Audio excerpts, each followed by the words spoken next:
कि बिंदु आवेश के कारण विद्युत क्षेत्र की तीव्रता क्या होती है, यानी कि इंग्लिश में बोल सकते हैं इसको intensity of electric field by due to a 1 point charge. तो हमने कूलॉम का नियम समझाया था, इस पर थोड़ी सी चर्चा कर लेते हैं और समझते हैं।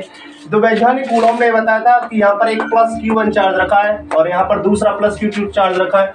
अगर दोनों समान प्रकृति के हैं यानी दोनों पॉजिटिव पॉजिटिव है तो इनके बीच रिपल्सिव बल लगेगा यानी प्रतिकर्षण बल। अगर एक पॉजिटिव है और एक नेगेटिव है तो इनके बीच आकर्षण बल लगेगा यानी कि अट्रैक्टिव बल, इलेक्ट्रिक फोर्स।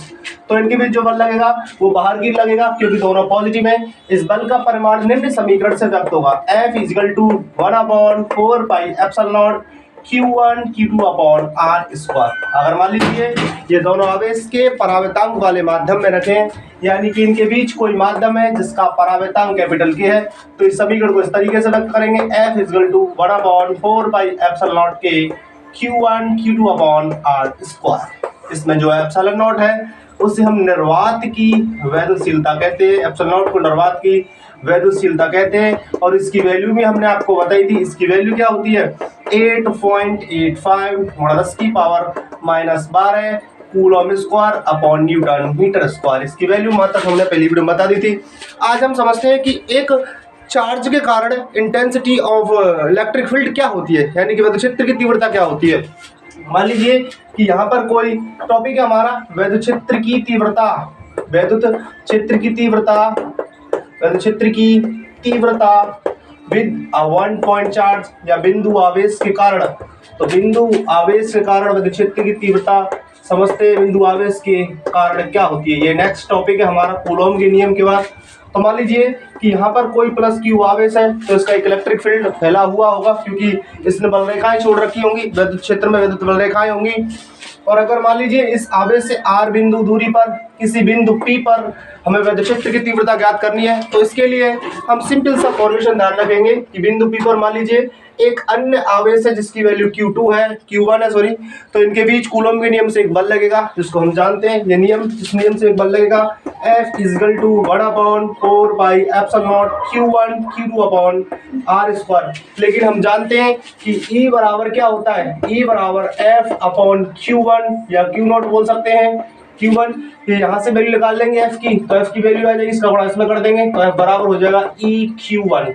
ये वैल्यू F की यहाँ रख देंगे, समीकरण फर्स्ट मान लेंगे इसको, तो यहाँ रख देंगे कि F का मान समीकरण फर्स्ट में रखने पर, समीकरण फर्स्ट में, ये समीकरण फर्स्ट है, ये वैल्यू यहाँ रख दीजिए, तो EQ1 बराबर हो जाएगा 1/4 pi epsilon not Q1 Q2 upon R square. Q1 से Q1 काट देंगे तो E की वैल्यू मिल जाएगी 1/4 pi epsilon not Q2 upon R square. तो इस Q2 के कारण इस बिंदु P पर विद्युत क्षेत्र की तीव्रता का फॉर्मूला है, हम इसका मात्रक यहाँ से निकाल सकते हैं क्योंकि बल का मात्रक न्यूटन और आवेश का कूलॉम होता है। तो यहाँ पर ये भी विद्युत क्षेत्र की तीव्रता है तो इसका मात्रक आ जाएगा न्यूटन पर कूलॉम। हमने आपको विमा बता दी क्योंकि ये एक सदिश राशि है, जिधर डायरेक्शन बल लेगा उधर ही विद्युत क्षेत्र की तीव्रता की दिशा होगी। ये Q2 है, ये Q1 है, तो इनके बीच जो बल लगेगा प्रतिकर्षण होगा बाहर की ओर, तो विद्युत क्षेत्र की तीव्रता की दिशा भी बाहर की ओर होगी, इस आवेश से बाहर की ओर होगी। अब नेक्स्ट टॉपिक समझते हैं कि रेखीय आवेश घनत्व क्या होता है। हम सिंपल से जानते हैं एक रेखा यानी कोई स्टिक है, अगर उस स्टिक पर प्लस Q आवेश वितरित है यानी उसको दे दिया गया है, तो उसकी एकांक लंबाई पर उपस्थित आवेश की मात्रा को हम रेखीय आवेश घनत्व कहते हैं, इसे लैम्डा से व्यक्त करते हैं। तो रेखीय आवेश घनत्व को लैम्डा से व्यक्त करते हैं, तो लैम्डा बराबर होता है Q/L, उसकी एकांक लंबाई पर उपस्थित आवेश की मात्रा को रेखीय आवेश घनत्व कहते हैं, इसे लैम्डा से व्यक्त करते हैं। तब लैम्डा बराबर Q/L, यहाँ से इसका मात्रा निकाल देंगे, तो मुझे पता है कि आवेश का मात्रा कूलॉम होता है, तो यहाँ लिख देंगे कूलॉम, और लंबाई तो मीटर में ही नापी जाती है सदैव, तो यहाँ से कूलॉम पर मीटर, इसका मात्रक आ जाएगा रेखीय आवेश घनत्व का। इसके बाद समझते हैं कि एक और मेन टॉपिक होता है पृष्ठ आवेश घनत्व। तो पृष्ठ आवेश घनत्व क्या है, देखिए पृष्ठ किसी चीज का हो सकता है, क्षेत्रफल जिन चीजों का होता है उसे पृष्ठ बोलते हैं, जैसे कोई चादर है या कोई सरफेस है, समतल चीजें हैं, तो इन चीजों को क्या लगा लाता है क्षेत्रफल, जैसे वर्ग का, आयता का। तो इनके एकांक क्षेत्रफल पर जितना भी आवेश वितरित है उसे हम पृष्ठ आवेश घनत्व कहेंगे। मान लीजिए कोई आयत है, ये आयत है और इस आयत को प्लस Q आवेश दिया गया है, इस आयत के एकांक क्षेत्रफल पर यानी पर यूनिट एरिया एकांक क्षेत्रफल पर उपस्थित आवेश की मात्रा को हम पृष्ठ आवेश घनत्व कहेंगे और इसे सिग्मा से व्यक्त करते हैं, सिग्मा से। अब सिग्मा बराबर हो जाएगा यहाँ से Q/A, क्योंकि अगर A की वैल्यू कर देंगे 1 मीटर स्क्वायर, तो यहाँ से सिग्मा बराबर हो जाएगा Q के। तो एकांक क्षेत्रफल पर उपस्थित आवेश की मात्रा क्या कहलाती है? पृष्ठ आवेश गलत, इसका मात्रा निकाल देंगे यहाँ से। तो इसका मात्रा क्या आ जाएगा? क्यू आवेश है, तो आवेश का मात्रा क्या होता है? कूलम होता है। यहाँ पर ए क्षेत्रफल है, क्षेत्रफल को मीटर स्क्वायर या सेंटीमीटर स्क्वायर में नापते हैं, तो इसका मात्रा भी क्या हो जाएगा? मीटर स्क्वायर हो जाएगा। आगे समझते हैं एक आयतन आवेश घनत्व, एक और होता है तीसरा आयतन आवेश घनत्व। हम जानते हैं 3 चीजों का ही विशेषकर आयतन लगाया जाता है, जैसे घन होगा या घनाव होगा। घन और घनाव का सीधे से मतलब घन जो होता है एकदम चौकोर टाइप का रहता है, जबकि घनाव थोड़ा सा लंबा टाइप का रहता है क्योंकि उसकी लंबाई बड़ी रहती है। बेसिकली अगर बात करें तो और बेलन वगैरह का भी निकाला जाता है, लेकिन उसके आधार पर ही समझ लीजिए। तो जिन चीजों का घन या घनाव होता है तो उनके एकांक आयतन पर अगर घन को पूरी तरह से पॉजिटिव कर दें तो उसके एकांक आयतन पर जितनी भी आवेश की मात्रा होगी उसे हम आयतन आवेश घनत्व कहेंगे। इसे रो से व्यक्त करते हैं, ग्रीक चिन्ह रो से व्यक्त करते हैं।